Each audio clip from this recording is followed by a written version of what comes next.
Now this is going to be good. This is good. This is a really nice dish, and before we get deeply into it, I just want to say, Meredith, get better. It's never the same without you. I'll do what I can. Help me. See you later. Help me. Okay, we're going to make an orange chicken. We're going to start with the sauce, and what I love about this dish is it's so easy to make, and we're going to do a little chicken for it after when we come back to the second segment. That is really kind of cool. I've just got about a cup and a half of water that's boiling. We're going to add some orange marmalade to this. Now, one of the cool things about orange marmalade is a lot of the dishes that you want to put oranges in, you've seen me zest the orange. Well, it's already in here. It's already in there. Yeah, so marmalade's a great way to get a nice orange sweetness to it, okay? Then to that, we're going to add a little bit of brown sugar, which is about a half a cup, okay? I'll spare you me singing it. What's that? I'll spare you me singing it. Okay. Brown sugar. Brown sugar? Yeah, don't. Rolling Stones. Yeah, okay, we're done. Okay. Then to that, we're going to add... Meredith, help. Yes, help me. Somebody, not even necessarily Meredith. Okay, then we're going to add some rice wine vinegar, about a half cup, and then a couple tablespoons of soy sauce. Now, one of the things you'll notice is we're kind of building some flavor levels here, and we're doing the sweet. We got the soy sauce to give us a little bit of sour. We're going to add some lime to this for a little of a citrus break in it, and then a little bit of garlic. Just a little. A little, yeah. And then about a teaspoon of fresh ginger, okay? Now, you can use ground ginger if you don't want to use fresh. I just find that the fresh ginger gives you a little bit more potent ginger flavor and a little bit fresher. So it's kind of woody that way. And then I'm going to add a little bit of pepper flakes to it because I like to... that's red pepper. Red pepper flakes, yeah. I like to get a little bit of heat on the back side of it. So we're going to put a little bit of pepper in there. Heat on the back side of it. Heat on the back side, which means, that's a good question. I don't know what that means. What that means is when you taste it, you're going to get the sweet up here and the heat in the back. Oh, okay. So you kind of get kind of a combination of marriage of flavors, okay? It gets you as you're swallowing. Yeah, it's kind of sketchy at best. Okay, that's the word of the day. So anyways, what we're going to do is we're going to bring this to a boil. Okay. And then I'm going to add some cornstarch and water to thicken it up. Okay. Now, one thing you can do is thicken this really thick and then bring it back down with some water because it'll thin out with water. But what you want is a sauce that has somewhat of a glaze to it, so that when we fry our chicken here in a little bit, the chicken will go. This will go into the chicken. I'm gonna put some broccoli with it as well. You want it to coat the chicken and the broccoli as it goes along. Now, this dish is actually a dish that I put together for a customer last week in Clovis, New Mexico, and they have a nice little rice bowl concept where they serve a lot of different rice bowls, stuffed baked potatoes, stuff like that.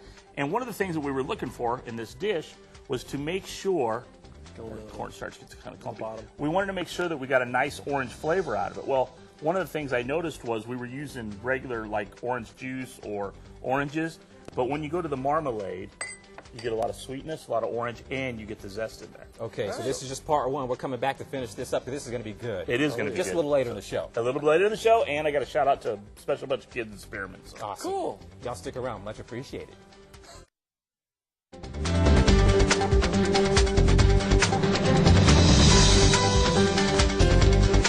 Winner, chicken dinner. Fairly nice dinner, weekend. Fairly nice weekend. Yeah. I want to give you props for yesterday. Oh, though it was windy. Really? Well, yeah, it was nice. It was windy. It was awful. It looked good. A lot of tumbleweeds around here. Yes. Oh, heck yeah. It scared me at first. Sometimes they'll wreck your car. Okay. What do we have? I want to show Part you. two of, I want to show you how to do this chicken because I think this chicken is a great way to do chicken, and this is healthy, in a certain way. What you don't want to do is what I did was I put this, and I hate to show you this because it's kind of it looks kind of bad, but this is a bag. It's kind of like I was waiting for you to chime in. It's kind of like something your mom used to do called shake and bake. Shake and bake. Shake and bake, and I helped. Anyways, what I did was I just diced up some chicken, and you don't want it to be real covered, and you don't want it battered. You're just kind of dusting it, and I'll show you what happens. You just put it in your oil here, and this is just canola oil. You can use, whatever frying oil you use at home. Just get it in there, and doesn't take long, about 3 minutes. And what you're after here, get that last piece now. What you're after is so that the chicken isn't real heavy breaded, and it comes out like this, okay? And you can see how, I don't know if they can get a shot of this. I don't know. Let me see if I have can to There's a piece of You can see how it's real thin coated, but what you're after is that crispiness without a heavy breading on it. Okay?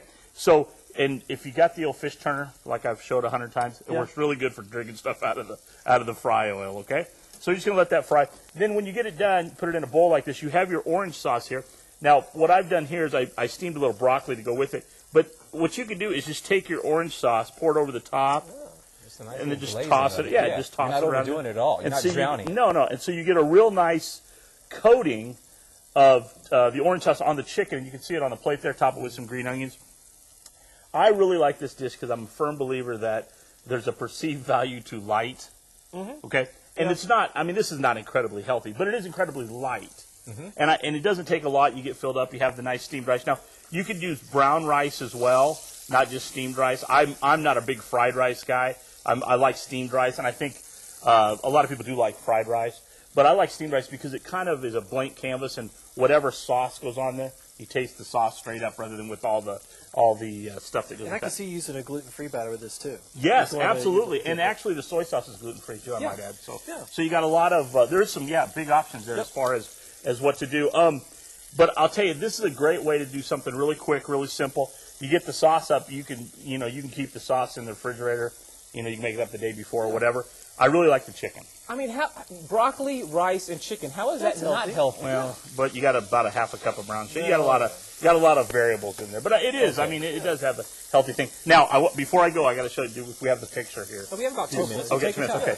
I want to show you these. My daughter plays on the Highland Park varsity basketball team, and we were in Spearman the other night. Okay. And at halftime, they always have some little gig come out there. Yeah. And this little group came out. They were called there they are, the Spearman Spinners. Okay. Now they're K through sixth grade. Kiki Conley and Jill Butler are assisted by 13 moms and 1 grandma. Now this is not a school thing. This is just something they do in the city of Spearman. Yeah. And that whole gym was full of kids. And what impressed me more than anything was these kids. You can see they're all dressed in their different uniforms. Yeah. They have patches on the back for different levels of stuff. Yeah. Kiki Conley did such an incredible job of leading these kids. When she blew the whistle, they did the next thing. They entertained us for a good 10 minutes. And you know how it is, folks, when you go to a ball game. Which is tough to do. Yes. Yeah. They left 2 minutes on the halftime clock to let them continue on because they were doing such a good job.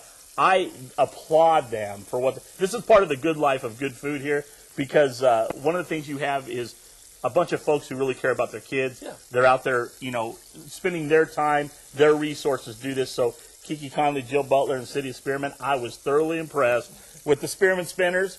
If you ever get up there for a little district action, you might want to stick around for halftime. I want to watch it. Because you will be impressed. They did beat us, though, and that really didn't make me too happy. But what do you do? All right, about 20 seconds. How do we get a hold of you? We can always go to Facebook, right? Facebook. Thank you, sir. Good Life, Good Food. The Chef Bud. Go on there and like it. Lots of recipes, lots of pictures, lots of stuff of giving back, and a lot of good life and good food stuff going on there. Thanks, Anthony. Bud, you are too good, man. Turkey next week. Orange turkey? Yeah. No, not orange turkey. Turkey. We're going to do a turkey meatloaf, though. That's phenomenal. Oh. All right, stick around, please. We're coming back.